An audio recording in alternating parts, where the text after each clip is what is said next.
मेरे अजीजों, मुझे कुछ कहने दे।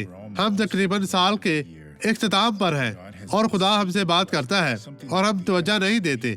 इमसाल 9:8 देखे, ठट्ठाबाज को मुलामत ना कर, ना हो कि वो तुझसे अदावत रखने लगे, क्योंकि वो आपका मजाक उड़ाएगा, आप परेशान हो जाएंगे।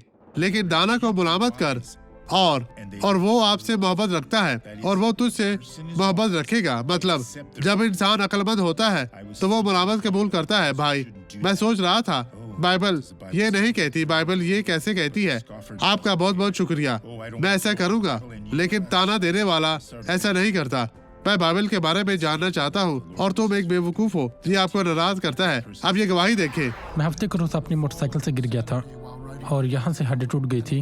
हड्डी का एक टुकड़ा यहाँ से निकल गया था और दूसरी हड्डी जो कि एक जोड़ है, ये दूसरी हड्डी जी बहुत दर्द महसूस होता था, शदीद दर्द होता था, बहुत ज्यादा और बहुत। और फिर दर्द खत्म हुई? खुदा का शुक्र है। तो ये ठीक है। तो आप क्या नहीं कर सकते थे इस दर्द के साथ? अब दर्द खत्म हो गई है, ये खूबसूरत बात है। अब मैं आपके लिए दुआ करना चाहता हूँ। बाप, मैं इस शख्स के लिए दुआ करता हूँ जिसे मजीद मदद की, हिकमत की, समझदारी की, ताकत की जरूरत है।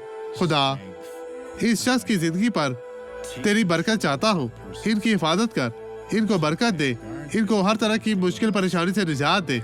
मैं तेरे जिंदा जलाली नाम को इस्तेमाल करते हुए हर तरह की बदी को दूर करता हूँ यीशु मसीह नासरी के नाम में। और आप कहे मेरा ईमान है, खुदा आपको बरकत दे।